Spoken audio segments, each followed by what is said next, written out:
नमस्कार दोस्तों, मैं हूं डॉक्टर अमरीश खारी और आप देख रहे हैं डॉक्टर खारी। आज जिस दवाई के बारे में बात करेंगे वो है अल्नास सेरुलेटा। इस वीडियो में हम जानेंगे कि इस दवाई को किन बीमारी और किन लक्षणों में पेशेंट को दिया जाता है, लेने का सही तरीका क्या होता है। जानने के लिए वीडियो पूरा देखें। अगर आप हमारे चैनल पर नए हैं तो चैनल को सब्सक्राइब कर ले ताकि आने वाली हेल्थ रिलेटेड वीडियो से आप अपडेटेड रहें। दोस्तों, रिवर साइड में एक प्लांट पाया जाता है जिससे ये मेडिसिन बनाई जाती है। इस दवाई को हम कई सारी बीमारियों में देते हैं, जैसे यूरिन से संबंधित कुछ कंप्लेंट्स में इसे देते हैं, नहीं पेशाब से संबंधित रोगों में देते हैं, पेट से संबंधित रोगों में देते हैं। साथ में ये मेडिसिन आंखों से रिलेटेड कुछ बीमारियों में भी दी जाती है। यूरिनरी कंप्लेंट्स की अगर बात करें, यानी पेशाब से संबंधित रोगों की बात करें, तो प्रोस्टेट एनलार्जमेंट में पुरुषों में ये मेडिसिन दी जाती है। प्रोस्टेट एक ग्रंथि होती है, जब वो बढ़नी शुरू हो जाती है तो पेशेंट को कुछ तकलीफ़ों का सामना करना पड़ता है, जैसे यूरिन का बार बार आना और यूरिन का फ्लो वीक हो जाना या पेशाब में जलन होना। ऐसी शिकायतें पेशेंट को आती हैं। बीपीएच की भी अगर पेशेंट को शिकायत है, बीपीएच होता है बेनाइन प्रोस्टेटिक हाइपरप्लेसिया, इसमें भी ये मेडिसिन पेशेंट को दी जाती है। इसके अलावा ये मेडिसिन यूरिनरी ट्रैक्ट इन्फेक्शन को ठीक करती है। साथ ही जो हमारा यूरिनरी सिस्टम होता है उसको हेल्दी बनाए रखने में मददगार रहती है, उसको सपोर्टिव बनाए रखने में मददगार रहती है।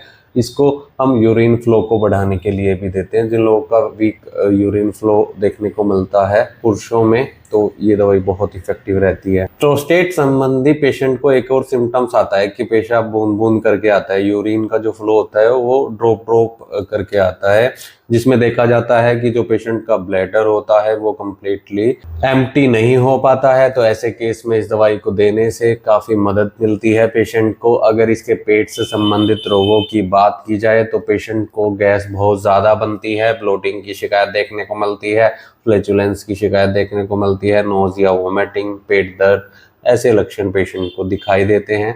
ये दवाई देने से इन सब दिक्कतों में काफ़ी राहत मिलती है और पेट दर्द को भी ये दवाई कंट्रोल करती है।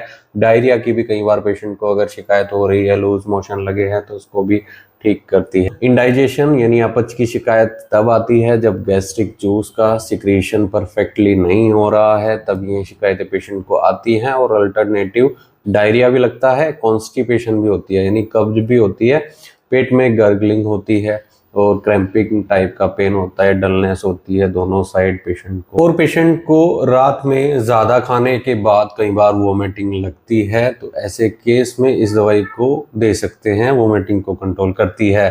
अगर हम और लक्षणों की बात करें तो खांसी में भी ये दवाई दी जाती है। कफ में अगर पेशेंट को बलगम बहुत ज़्यादा बनता हो, थिक होता हो, तो ये दवाई ऐसे केस में भी इफेक्टिव रहती है। हाई टेम्परेचर में दे सकते हैं, यानी फीवर में दे सकते हैं। अगर साथ में यूरिनरी कंप्लेंट्स भी है तो ज़्यादा इफेक्टिव मेडिसिन ये रहती है। ऐसे पेशेंट में देखा जाता है कि आसानी से ठंड लग जाती है, उसके बाद ब्रोंकाइटिस की शिकायत आती है, कोल्ड की शिकायत आती है, कफ होनी शुरू हो जाती है और फीवर भी पेशेंट को आ जाता है। टेम्परेचर को भी कंट्रोल करने में मददगार ये दवाई रहती है। इस दवाई को हम म्यूकस मेम्ब्रेन यानी जो माउथ के अंदर की त्वचा होती है उसमें इरप्शंस होने पर देते हैं और गले में अल्सरेशन होने पर भी ये दवाई दी जाती है। म्यूकस मेम्ब्रेन के इरप्शंस को, इन्फ्लामेशन को ठीक करती है। पेशेंट को पूरी बॉडी में स्वेलिंग दिखाई देती है, साथ में जो मांसपेशियां होती हैं टांगों की, लेग्स की जो मसल्स होती हैं उनमें बर्निंग पेन देखने को मिलती है। और फीट में यानी पैरों के तलवों में पेशेंट को बर्निंग सेंसेशन के साथ साथ कई बार नमनेस भी दिखाई देती है। ऐसे केस में दवाई बहुत इफेक्टिव रहती है। अल्नास सेरुलेटा को हम कुछ चर्म रोगों में भी देते हैं, कुछ स्किन कंडीशंस में भी देते हैं, जैसे एक्जिमा में, सोराइसिस में।